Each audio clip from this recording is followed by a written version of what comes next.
Wow, that's a lot of people here. Hi, my name is DeAndre, and anybody here have a grandfather? Okay, I have a grandfather, and I tell you, he is really strict. He's always on my case. DeAndre, stand up straight. DeAndre, sit up straight. DeAndre, pull your pants up. DeAndre, wear a belt. DeAndre, watch your language. Always something. Makes you wonder, what was he like when he was a little kid? One day, we were moving some boxes in the basement, and I saw this old-timey photograph in a newspaper, and the headline said, "Negro children go to jail." And there was this big photograph of all these little kids, and they were in jail. Guess whose face was right there in the middle of that big photograph? My grandfather. Yep, couldn't miss him. Big round eyes, long neck, big ears. My grandfather still has some big ears today. They're seriously big ears. Couldn't miss him. My grandfather was in jail when he was a little kid. Wow. Well, I had to figure out what that was about.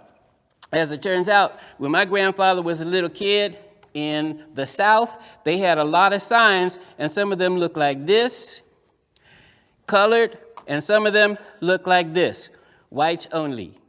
And they had these signs all over the place. They were in restaurants and department stores, in bus stations and train stations, even on water fountains. If you saw a store or a train station or even a bathroom that had a sign that said colored, that meant if you were colored or Negro or African American or black, then you could use that bathroom, or you could drink from that water fountain, or you could go into that store. But if you went to a store or a restaurant or even a bathroom and you saw a sign like this that said whites only, that meant, well, you get the idea. That was called segregation. They were trying to keep colored people, black people, away from white people. Can you imagine if they had signs like that today at McDonald's or Wendy's or Target or Walmart? I can't imagine that. No, I can't imagine that. Well, there are a lot of people who didn't like those signs back then either. And they were trying to figure out what they could do about segregation. There was a whole lot of talk about segregation when my grandfather was a little kid, and they had a meeting in a church, the 16th Street Baptist Church. That was the largest church in Birmingham, Alabama. People got together and they were trying to decide what they could do about desegregation signs. There was one guy, he worked with the youth. His name was James Bevel. And James Bevel said, "People, we have to let the children learn how to protest nonviolently. Let the children learn how to protest nonviolently, and then we can fill up the jails. Fill up the jails with children, and then somebody will pay attention to our civil rights movement." Well, that was James Bevel's idea, but I had to let you know, not everybody thought letting their children go to jail was a good idea.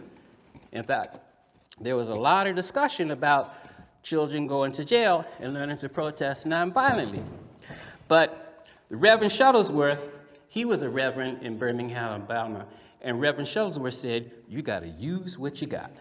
So they trained little kids to protest nonviolently, and I got to say, when you learn to protest nonviolently, that means you can't fight. So if somebody hits you or spits on you or throws something at you, you can't fight back. You have to be nonviolent. These kids learned to protest nonviolently, and that's what they were doing. So the day before they were supposed to have the protest, there was a DJ, and he was on the radio. His name was Pretty Boy Shelley. Pretty Boy Shelley said, "Children, there's going to be a party in the park." And everybody knew that was code to meet and protest nonviolently. So on that day, At 12 noon, the kids, they left school. They just walked out of school. They jumped out of doors, they jumped out of windows, and they met at the 16th Street Baptist Church. It was almost like a party. They were just meeting. Now, they knew that the police were going to show up, and they did. The police showed up with their batons, and they were just ready for a lot of trouble. But since the kids had learned how to protest nonviolently, they knew what to do. They didn't fight back. So the police cars came, and they picked up the kids, and they took them away, and they put them in jails. Now, there were over 1,000 kids who showed up on that day. That was day one. Now, on day two, more kids showed up.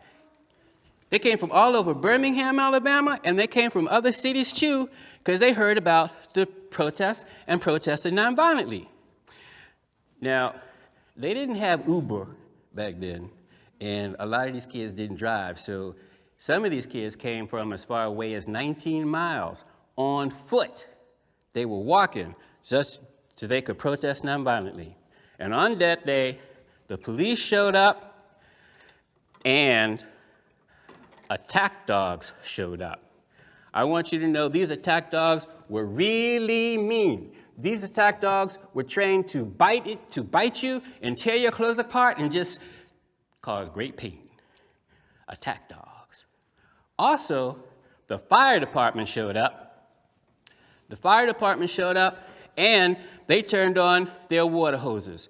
Those water hoses were powerfully strong. They were so strong that they blew these kids down the street. And this got caught on television because there were a lot of newspaper people and there were a lot of television cameras going on, and people started knowing what was going on in Birmingham, Alabama, not only in Birmingham, but across the country and even in other countries. They knew what was going on. And when they started to take the children away, the cop cars were all filled up. They had to start using yellow school buses. So they took the children away, and since the jails were already filled up, the yellow school buses took the kids to schools. So they started using schools as jails for the kids. The girls would go to one high school, and the boys were sent to another high school. That was day two. Now, on day three, more kids showed up. They showed up from all over Birmingham, Alabama, and again, they came from other cities too. They just kept coming. Over 1,000 kids were there. Now, at this time, the jails were all filled up, the schools were filled up with kids, and the television cameras were going on, and the newspaper people were there. So, on that day, the police showed up, the attack dogs showed up, the firemen showed up with their water hoses, but something changed.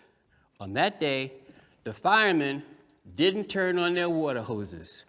They were just tired, and I think maybe a little embarrassed with all those television cameras going on, so they didn't turn on the water hoses. The man who was in charge of the police was also the man who was in charge of the fire department, Bill Connor, and he was mad. He was hopping mad. He said, "Turn those water hoses on. Blow those kids down the street. Turn them on right now." I said it. And then he said a bunch of words that I'm not supposed to say because I'm supposed to watch my language. But he said, "Turn them on." But they didn't turn the water hoses on. And that's when things changed. On that day, they made segregation with those signs illegal. So you didn't see whites only, and you didn't see colors only signs anymore in all those places. And that was all because of the Children's Crusade of the Civil Rights Movement. And my granddaddy was right up there in the middle. Hot dang, I mean, wow. That's my story about my granddad. Thank you.